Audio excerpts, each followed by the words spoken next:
নমস্কার, welcome to study in Bangla.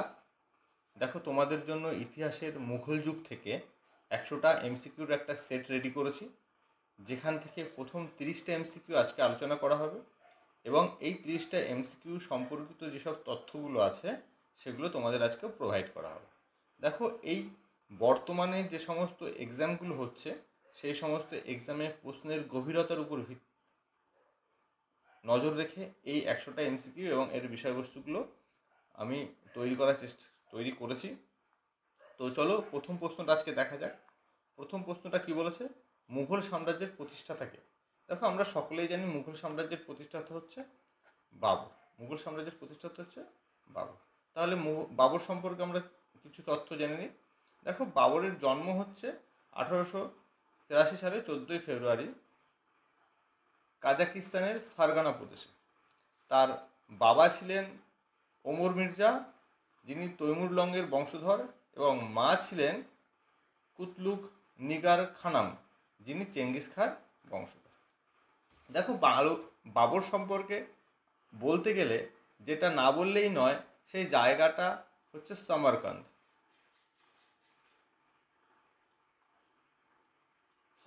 বা Samarkand. দেখো, সামারকান্দের সঙ্গে বাবরের সম্পর্কটা কি? বিষয়টা হচ্ছে, বাবর ছিল তৈমুর লংয়ের বংশধর এবং তৈমুর লংয়ের রাজধানী ছিল সমরকান্দ।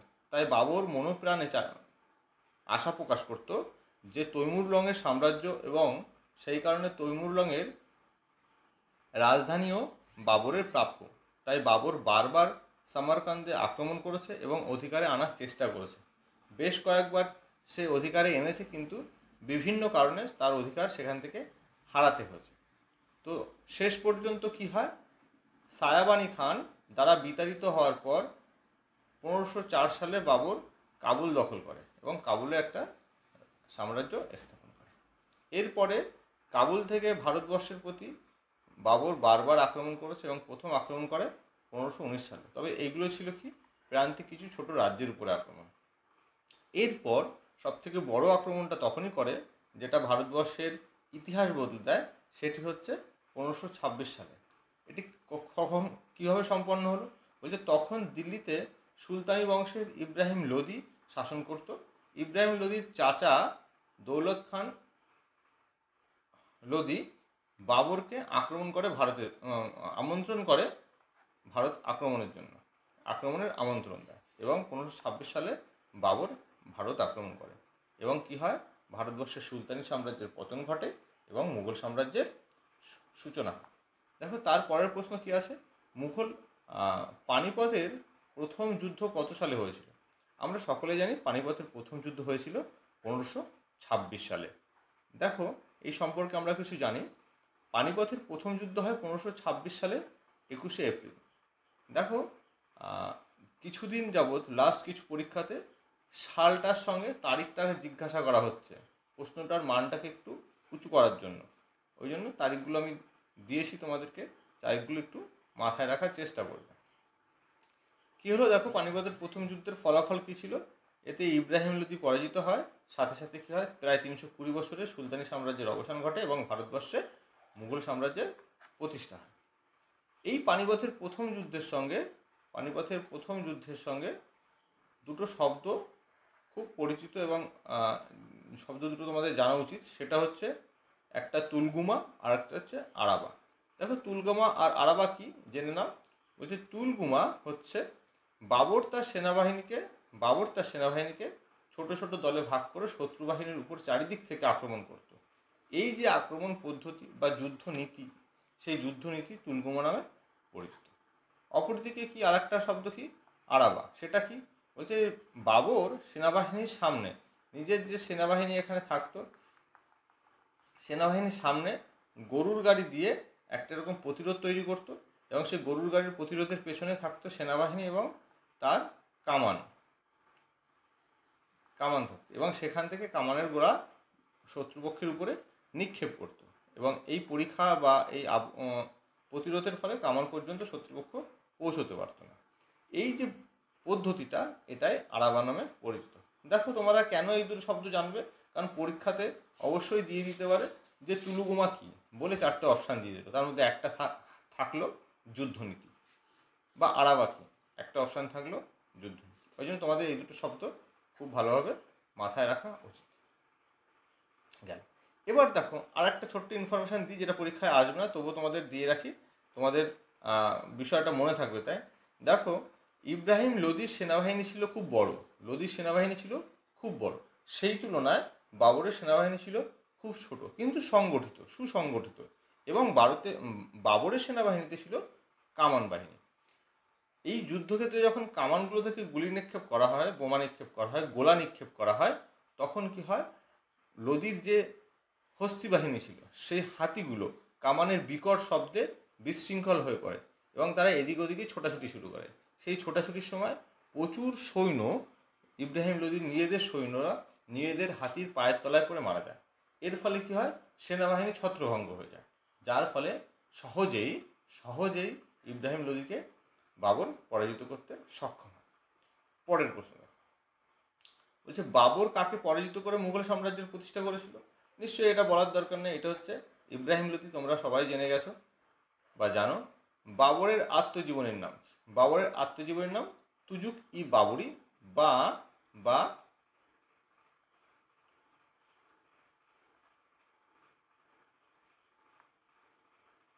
বাবরনামা বা বাবরনামা। এটা লেখককে, এটা অবশ্যই বাবরের যেহেতু আত্মজীবনী হচ্ছে যে নিজে লেখে সেটা হচ্ছে আত্মজীবনী, আর অন্য কেউ যদি কারো সম্পর্কে লেখা হয় সেটা হচ্ছে জীবনী। আত্মজীবনী মানে এটা বাবরেরই লেখা। এবার দেখো এটা কোন ভাষায়, এখানে দেখো এই সম্পর্কে বলে দেওয়া হয়েছে তুজুকি বাবরি, যেটা বা বাবরনামা নামে পরিচিত, এটা চাকতাই তুর্কি ভাষায় লেখা, চাকতাই তুর্কি ভাষা। দেখো এই প্রশ্নটা এরকম না দিয়ে, যে বাবরের আত্মজীবনীর নাম কি এরকম না দিয়ে বলে দিল তুজুক ই বাবরি বা বাবরনামা কোন ভাষায় লেখা, অপশানে শুধু তুর্কি দিল না, চাকতাই তুর্কি দিল, তাহলে একটু প্রশ্নটা গভীর হলো। ঠিক আছে, এবার দেখো এটা কি বলেছে, পরবর্তীকালে আকবর এটি বলতে বাবরনামাকে ফরাসি ভাষায় অনুবাদ করান, আকবর করান। এটা প্রশ্ন আসতে পারে যে কে বাবরনামাকে ফরাসি ভাষায় অনুবাদ করিয়েছিলেন, উত্তর হয়ে যাবে আকবর। পরের প্রশ্ন, হুমায়ুনকে কে পরাজিত করে ভারতে সুরি সাম্রাজ্যের প্রতিষ্ঠা করেছিল? এটা করেছিল শেরশাহ সুরি। চলো এই সম্পর্কে আমরা কিছু জেনে নিই, শেরশাহ সুরি সম্পর্কে। বলছে শেরশাহ সুরির আসল নাম হচ্ছে ফরিদ খান। তিনি 1486 সালে 22 মে বিহারের সাসারামে তার জন্ম হয়। তিনি বাবরের সেনাবাহিনীতে একজন সাধারণ কর্মচারী হিসেবে নিযুক্ত হন এবং নিজ কর্মদক্ষতায় বিহারের শাসন পরিচালনার দায়িত্ব পায়। এবার দেখো এই সম্পর্কে ঠিক এই পরিসংখ্যানটা একটা কথা বলি, শেরশাহের যে মা ছিলেন সে ছিলেন সৎ মা। শেরশাহের সৎ মার অত্যাচারে শেরশাহ বাড়ি ছেড়ে চলে যায়, কোথায় গিয়ে অবস্থান নেয়? জৌনপুর।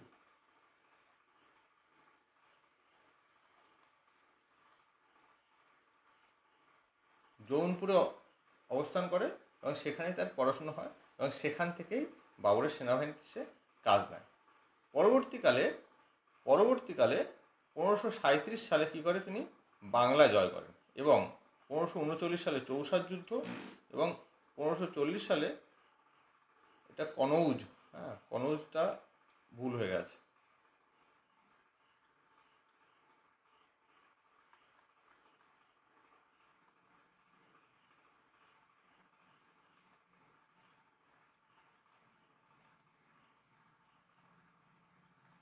কনৌজের যুদ্ধে হুমায়ুনকে পরাজিত করে এবং দিল্লিতে সুরি সাম্রাজ্যের প্রতিষ্ঠা করে।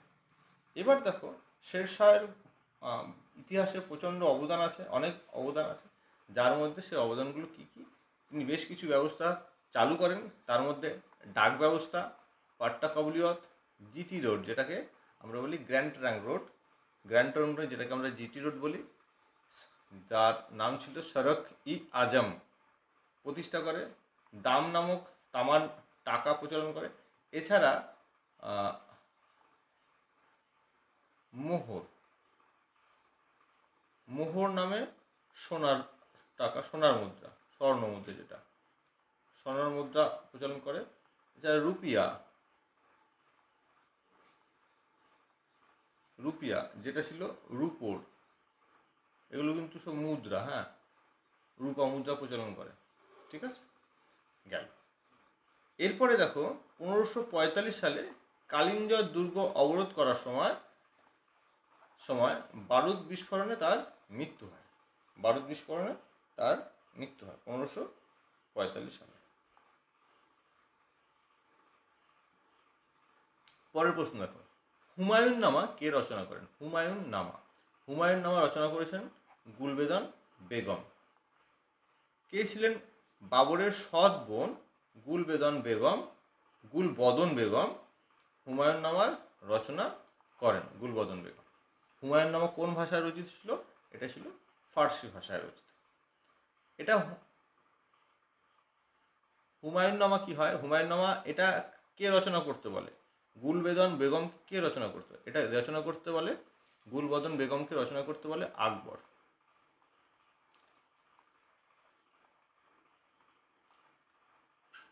আকবর কেন? দেখো, বাবরের কাহিনী নিয়ে বাবর নামা ছিল, কিন্তু হুমায়ুনের কাহিনী নিয়ে কোনো কিছু ছিল না। তাই আকবর তার পিসি বলা যেতে পারে, সেই পিসি সম্পর্কে যিনি হয় তাকে বাবার মানে হুমায়ুনের রাজত্বকাল এবং সেই সম্পর্কে লিখতে বলেন। ঠিক আছে, পরের প্রশ্ন। আকবর কত বছর বয়সে সিংহাসন আরোহণ করেন? আকবর মাত্র 13 বছর বয়সে সিংহাসনে বসেছিল। পরের প্রশ্ন, পানিপথের দ্বিতীয় যুদ্ধ কত সালে হয়? আমরা সকলে জানি 1556 সালে পানিপথের দ্বিতীয় যুদ্ধ। পানিপথের দ্বিতীয় যুদ্ধটা একটু দেখে নাও। পানিপথের দ্বিতীয় যুদ্ধ 1556 সালে 5ই নভেম্বর হরিয়ানার পানিপথে সংঘটিত হয়। 1556 সালে হুমায়ুনের মৃত্যুর পর আদিল শাহ সুরি এর প্রধানমন্ত্রী ও সেনাপতি হেমচন্দ্র, সেনাপতির নাম কি ছিল? সেনাপতি হিমু। ওকে, সেনাপতি হিমু হেমচন্দ্র বিক্রমাদিত্য নামকরণ করে নিজেকে সম্রাট বলে ঘোষণা করে, দিল্লির সম্রাট বলে ঘোষণা করে। এমতো অবস্থায় মুঘলরা তাদের পুরনো সাম্রাজ্য ফিরে পেতে হিমুর উপর আক্রমণ করে, যার নেতৃত্ব দিয়েছিল ভৈরম খাঁ। যুদ্ধে হঠাৎ একটি তীর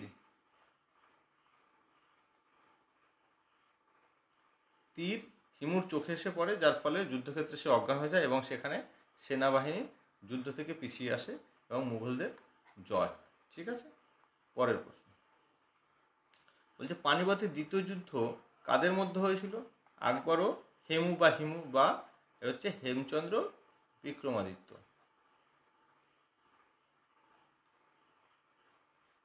হেমচন্দ্র বিক্রমাদিত্য।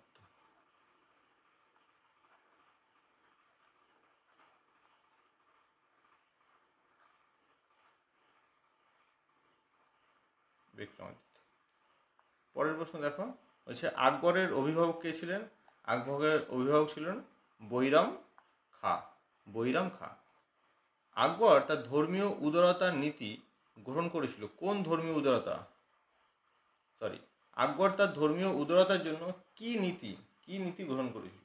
দেখো, এই কোশ্চেনটা তোমাদের মধ্যে প্রায় 70 থেকে 80% স্টুডেন্ট যারা আছে, যারা পড়াশুনো করছো, তাদের মধ্যে ভুল হওয়ার সম্ভাবনা আছে।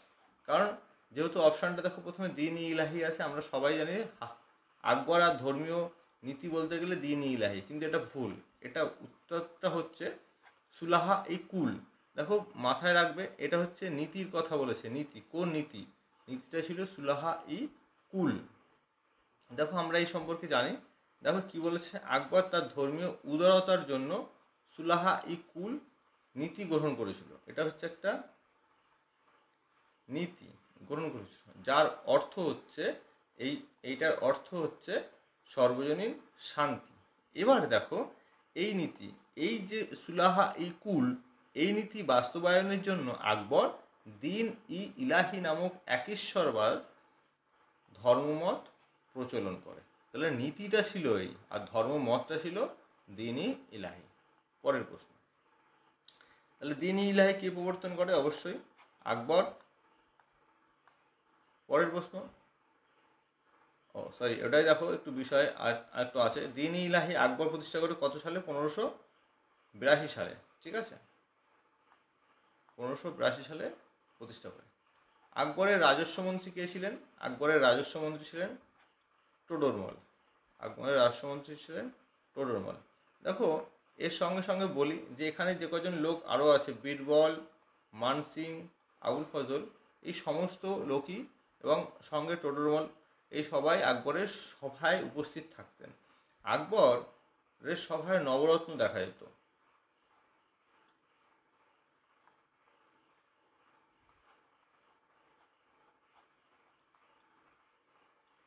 আকবরের নবরত্ন সভা ছিল, সেই নবরত্ন সভায় 9 জন রত্ন কে ছিল সেটাই এখানে দেওয়া আছে, যে আকবরের রাজস্ব মন্ত্রী ছিল টোডরমল, নিচে আকবরের নবরত্নদের নাম দেওয়া আছে, সেটা কে কে? আবুল ফজল। কে ছিলেন আবুল ফজল? আকবরের প্রধান উপদেষ্টা এবং আকবরনামা গ্রন্থের লেখক, একজন লেখক। ফৈজি, ফৈজি কে ছিল? রাজকবি এবং আবুল ফজলের ভাই। এছাড়া আরেকটা জিনিস দেখে রাখো যে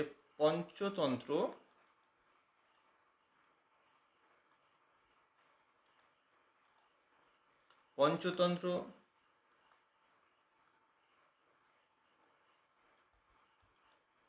রামায়ণ,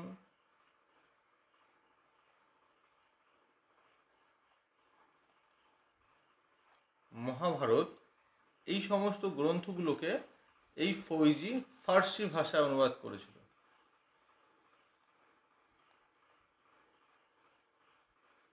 ফার্সি ভাষায় অনুবাদ করেছিল। এছাড়া কে ছিল? বীরবল ছিলেন রাজার একমাত্র ঘনিষ্ঠ উপদেষ্টা এবং তার বুদ্ধিমত্তা এবং রসবোধের জন্য সে পরিচিত। সঙ্গীতজ্ঞ তানসেন ছিলেন। তানসেন নিয়ে একটা কথা আছে, যাই হোক সেসব পরে বলবো। রাজা টোডরমল ছিলেন প্রধান অর্থমন্ত্রী বা রাজস্ব মন্ত্রী। মানসিং ছিলেন আকবরের সেনাপতি। আব্দুল রহিম খান ই খানান প্রতিরক্ষামন্ত্রী ও কবি। ইনি ছিলেন বৈরাম খান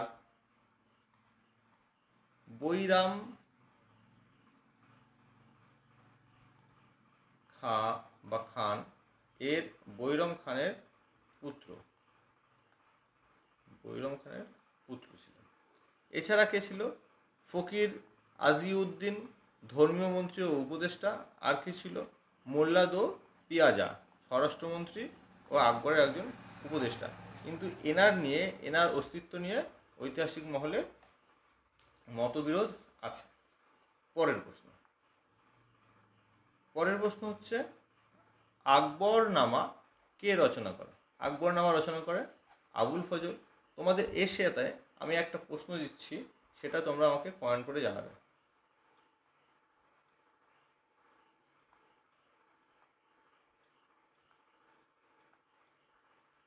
আইনি আকবরী কার রচনা?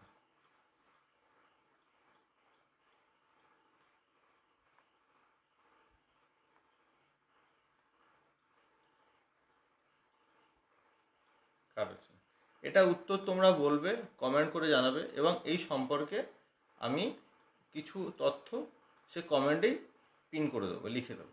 ওকে, পরের প্রশ্ন দেখো, সেইটা সম্পর্কে আকবরনামা সম্পর্কে একটু বলি। আকবরনামা হচ্ছে আবুল ফজল লিখেছিল, এটা ফার্সি ভাষায় লেখা হয়েছিল। এটা কিন্তু দেখো আবুল ফজল এইটা পুরোটাও কমপ্লিট করে যেতে পারেনি। এটা 1602 খ্রিস্টাব্দে আবুল ফজলের মৃত্যুর পর 1605 খ্রিস্টাব্দ পর্যন্ত ইনায়েতুল্লাহ লেখেন। এবার দেখো এই আকবরনামা, জাহাঙ্গীরনামা, বাবরনামা, এগুলো কি হচ্ছে? আকবর, জাহাঙ্গীর, বাবর এদের সময়কালে, রাজত্বকালের বিভিন্ন ঘটনা, বিভিন্ন বিষয় এগুলোতে লেখা হয়েছিল। তাই একদম সাল ধরে ধরে এগুলোতে লেখা হয়েছে। পরের প্রশ্ন, ফতেপুর সিক্রি কে নির্মাণ করে? ফতেপুর সিক্রি নির্মাণ করে আমরা সকলে জানি আকবর। এই ফতেপুর সিক্রি নির্মাণের পেছনে একটা কাহিনী আছে, চলো সেটা আমরা একটু জানি। আকবর ফতেপুর সিক্রি নির্মাণ করে। ফতেপুর সিক্রি হলো ভারতের উত্তরপ্রদেশ উত্তরপ্রদেশের আগ্রা জেলার একটি ঐতিহাসিক শহর। সম্রাট আকবরের দীর্ঘদিন কোনো পুত্র সন্তান ছিল না, তাই তিনি জানতে পারেন যে এই ফতেপুর অঞ্চলে বা ফতেপুর শহরে একজন সুফি সাধক আছে, তার নাম হচ্ছে শেখ সেলিম চিশতি। তার কাছে আকবর পুত্র লাভের প্রার্থনা করেন এবং চিশতির ভবিষ্যৎবাণীতে 1559 সালে আকবরের একটি পুত্র হয়, যার নাম ছিল সেলিম। এই সেলিমের নাম এই শেখ সেলিম চিশতির নামের অনুকরণেই রাখা। পরবর্তীকালে যিনি হচ্ছে সেলিম, যিনি হচ্ছে সম্রাট জাহাঙ্গীর। সেলিমের জন্ম হয় এবং সেলিমের জন্মের পর 1571 সালে ফতেপুরে একটি শহর নির্মাণ করা হয় এবং 1557 সালে গুজরাট বিজয়ের পর শহরটি নতুন নামকরণ হয় ফতেপুর সিক্রি, যার অর্থ হচ্ছে বিজয়ের শহর। এই ফতেপুর সিক্রি শহর 1571 সাল থেকে 1585 সাল পর্যন্ত মুঘল সাম্রাজ্যের রাজধানী ছিল। এরপরে 1585 সালে ফতেপুর সিক্রি পরিত্যাগ করা হয় এবং রাজধানী লাহোরে নিয়ে চলে যাওয়া হয়। পরের প্রশ্ন হচ্ছে, জাহাঙ্গীরের স্ত্রীর আসল নাম কি? জাহাঙ্গীরের স্ত্রীর নাম মেহেরুন্নিসা বা নূরজাহান।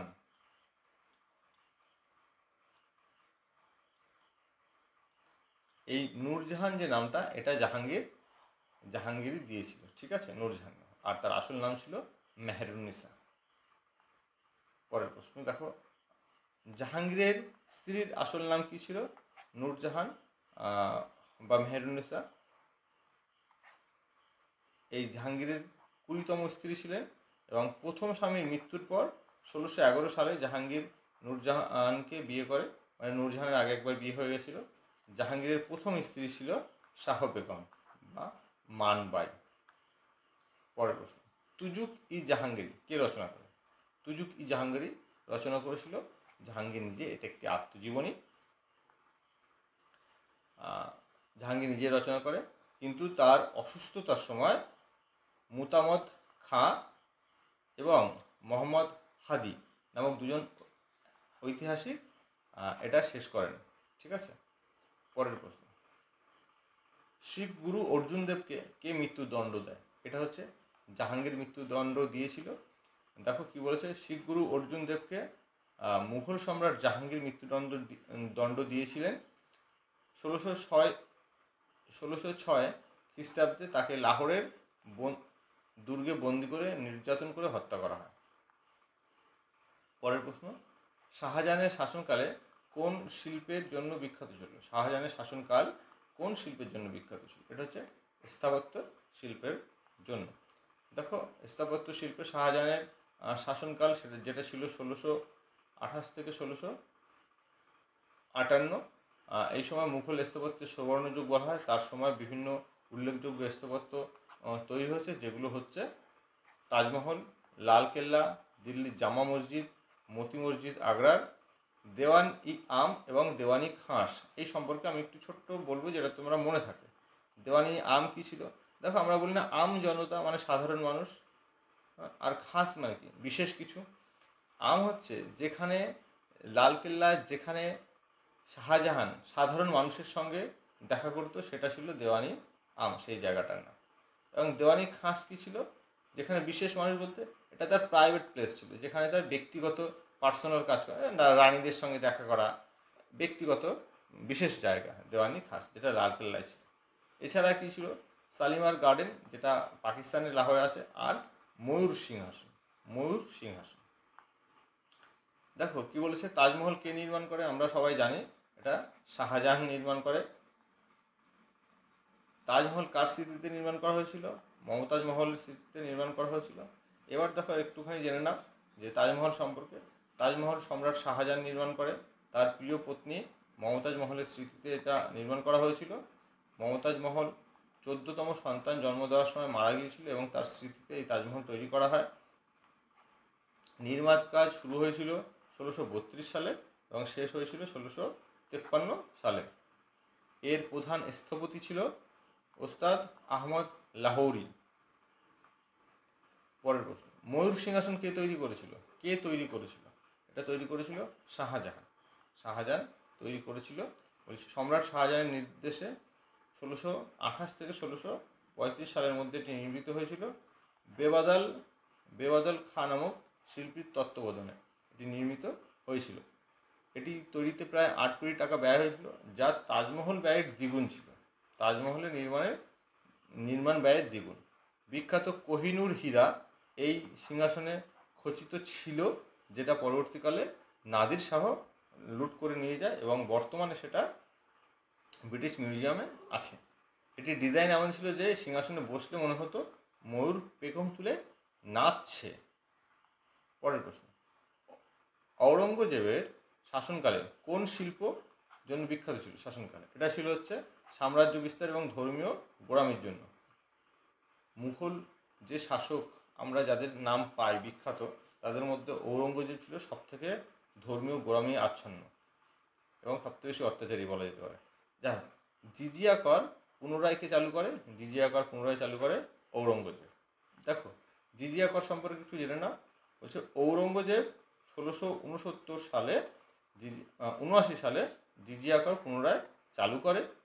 আকবর 1564 সালে জিজিয়া কর বিলুপ্ত করেন এবং প্রথম মুসলিম শাসক কুতুবউদ্দিন আইবক অমুসলিমদের উপর জিজিয়া কর চালায়। জিজিয়া কর কী ছিল?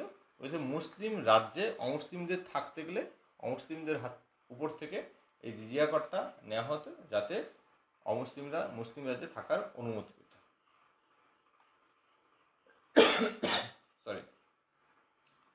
বলছে কোন সম্রাট জিন্দা পীর নামে পরিচিত ছিল? এটা ছিল ঔরঙ্গজেব। অত্যন্ত ধর্মীয় গোড়ামিতে আচ্ছন্ন ঔরঙ্গজেব এতটাই ধর্মীয় গোড়ামিতে আচ্ছন্ন ছিল যে যুদ্ধের মাঝখানে ঠিক তার নামাজের সময় সে নামাজ পড়তে তাকে দিতেই হবে, এতটাই ধর্মীয় গোড়ামিতে আচ্ছন্ন ছিল, তাই তাকে জিন্দা পীর বলা হতো। পরের প্রশ্ন, মুঘল সাম্রাজ্যের শেষ শক্তিশালী সম্রাট কে ছিল? শেষ শক্তিশালী সম্রাট ছিল ঔরঙ্গজেব, যিনি মারা যায় 1707 সালে। এরপর থেকে মুঘল সাম্রাজ্য আস্তে আস্তে পতনের কোলে ঢলে পড়ে। মুঘল সাম্রাজ্যের পতনের প্রধান কারণগুলো কী ছিল? দেখো বলেছে শক্তিশালী শাসকের অভাব, ঔরঙ্গজেবের পরে শক্তিশালী কোনো শাসক আসেনি, মারাঠাদের উত্থান, এরপরে মহারাষ্ট্রে শিবাজীর নেতৃত্বে মারাঠাদের উত্থান হয় এবং মারাঠাদের পরবর্তী সময়ে যে সমস্ত শাসকরা এসেছিল তারা অনেক পরাক্রমশীল এবং জাতীয়তাবাদী ছিল। বিদেশিদের আক্রমণ হয়েছিল। বিদেশি বলতে তখন নাদির শাহ, আহমেদ শাহ আবদালি এবং ইংরেজদেরও বেশ কিছু আক্রমণ সেই সময় ঘটেছিল ভারতবর্ষের বিভিন্ন প্রান্তে। এই সমস্ত কারণে, অর্থাৎ উপরের এই সবকটা কারণের জন্য মুঘল সাম্রাজ্যের পতন হয়েছিল। পরের প্রশ্ন, শেষ মুঘল সম্রাট কে ছিলেন? শেষ মুঘল সম্রাট ছিল বাহাদুর শাহ জাফর। দেখো শেষ মুঘল সম্রাট ছিলেন বাহাদুর শাহ জাফর, যিনি 1857 সালে সেপাই বিদ্রোহে তাকে নেতা হিসাবে পরিচিত হয়েছিল। তাকে সামনে রেখে বিদ্রোহটা পরিচালনা করা হয়েছিল এবং বিদ্রোহের শেষে ব্রিটিশরা তাকে রেঙ্গুনে নির্বাসিত করে এবং 1862 সালে সেখানে মারা যায়। আজকেও তার সমাধি সেই রেঙ্গুনেই আছে। পরের প্রশ্ন, বলছে মুঘল আমলে সামরিক ও বেসামরিক কর্মকর্তাদের পদমর্যাদা নির্ধারণের জন্য কোন প্রথা চালু করা হয়েছে? এটা করা হয়েছিল মনসবদারি প্রথা। পরের প্রশ্ন, মুঘল আমলে রাজস্ব আদায়ের জন্য প্রচলিত একটি পদ্ধতি যা ছিল জাপ্তি, যেটা টোডরমাল করেছিল।